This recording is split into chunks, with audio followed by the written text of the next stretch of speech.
করে ঘুমাচ্ছ? হ্যাঁ, দেখো দেখো, সকাল থেকে কি ঝড় বৃষ্টি শুরু হয়েছে। এবার বুঝি গ্রামটা বন্যায় একেবারে ভেসে যাবে গো। ওঠো, ওঠো বলছি। দেখো, বৃষ্টির পানিতে কেমন মাঠ ঘাট ডুবে যাচ্ছে। আজ তো শুনলাম পাশের বাড়ির রামুর ধানের জমিতেও নাকি পানি উঠেছে। এখন যদি বৃষ্টিতে গায়ে বন্যা আসে, তখন কি করবে তুমি? হ্যাঁ ঘুমাবো। হ্যাঁ, কি করবে তুমি? ঘুমাবো গিন্নি, ঘুমাবো। এই পৃথিবীতে ঘুম ছাড়া আর আছে কি বলো তো? যাও যাও, তুমি ঘুমিয়ে পড়ো এবার। এই বৃষ্টি বাদলের দিনে জেগে থেকে কি করবে? হ্যাঁ, তার চেয়ে ঘুমিয়ে থাকো আর আমাকেও ঘুমাতে দাও। বড্ড ঘুম পেয়েছে আমার, বুঝলে? বড্ড ঘুম পেয়েছে না তোমার? দাঁড়াও, আমি আসছি। এসো গিন্নি, এসো, আমার কাছে এসো। আসছি তো, একটু দাঁড়াও। কি? পানি পড়লো কোথা থেকে? চালটা ফুটো হয়ে গেল নাকি?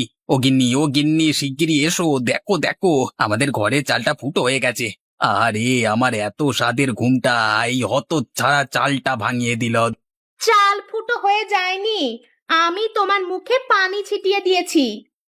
চালটা ফুটো হয়নি? তুমি আমার মুখে পানি ছিটিয়ে দিয়েছো কেন গিন্নি? কেন তুমি এমনটা করতে পারলে আমার সাথে?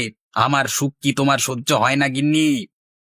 হ্যাঁ পারলাম, না হয় না, সেই জন্যই তো পানিটা ছিটিয়ে দিলাম তোমার মুখে। কিন্তু আমি করেছিটা কি যে তুমি আমার সঙ্গে এমন করছো? কি করেছো জানো না? নেকা ষষ্ঠী, বেলা কয়টা বেজেছে দেখেছো? আজ যে আমার কাকিমা আমাদের বাড়ি আসবে, বলি সে কথা কি মনে আছে তোমার? বলি কি এত ভাবছো বসে বসে? তাড়াতাড়ি উঠে গ্রামের স্টেশনে যাও, কাকিমা হয়তো এতক্ষণে এসে গেছে। হ্যাঁ হ্যাঁ, যাচ্ছি যাচ্ছি। এই বৃষ্টি মাথায় করে স্টেশনে যাওয়ার কোনো মানে হয়? কত আরামই না ঘুমটা দিচ্ছিলাম। আহারে, হরেন নরেনরা বোধহয় বাড়িতে আরাম করে ঘুমোচ্ছে। ওদের বউরা তো আর আমার বউয়ের মতো নয়। আমার বউটা তো শুধু সারাদিন এই বক বক বক বক আর এই রাগে গজগজ গজগজ করতে জানে। উফ, কোন কুক্ষণেই যে বিয়েটা করেছিলাম কে জানে। ওরে বাবা রে, ওরে বাবা রে, কোমরটা আমার গেল রে। ইস, ইস, আজকে কার মুখ দেখে যে ঘুমটা ভেঙেছিল। ওরে বাবা, উফ। কই, এখনো তো কেউ এলো না। কে আপনি? কি চাই? কাকিমা, আমি কুবের। এই জামাই তুমি? তোমার এই হাল হলো কি করে? ও কিছু নয় কাকিমা, আসুন আসুন, এবার বাড়ি যাওয়া যাক। অনেকটা সময় অপেক্ষা করতে হলো আপনাকে। আসলে কি হয়েছে কাকিমা, এই ঝড় বৃষ্টিতে রাস্তাঘাট সব জল কাদায় ডুবে গেছে তো। তাহলে তো আজ আর কিছু পাওয়া যাবে বলে মনে হচ্ছে না। বাড়ি পর্যন্ত কি হেঁটেই যেতে হবে জামাই? দেখছি কাকিমা, কোনো গাড়ি পাওয়া যায় কিনা। আসলে বৃষ্টি হয়েছে তো, তাই ওইদিকে কেউ খুব একটা যেতে চায় না আর কি। বেশ বেশ, চলো তবে। ও গাড়িওয়ালা, গাড়িওয়ালা, আরে যাবে নাকি? কোথায় যাবেন বাবু? এই মন্দারপুরে যাব, যাবে নাকি? কয়জন যাবেন? দুজন দুজন দুজন যাবে। যেতে পারি, তবে ভাড়া কিন্তু বেশি দিতে হবে বাবু। কেন? দেখছেন না কেমন বৃষ্টি হচ্ছে, আর বৃষ্টি হলেই তো পথও পিচ্ছিল হয়ে যায় বাবু। তখন গাড়ি নিয়ে যেতে ভীষণ কষ্ট হয়, আপনি তো জানেনই। বেশ বেশ, তোমাকে ভাড়া বেশি করেই দেবো, তবুও নিয়ে চলো আমাদের। তাহলে বাবু গাড়িতে উঠে পড়ুন। চলুন কাকিমা, গাড়িতে উঠে পড়ুন। ঠিক আছে, চলো।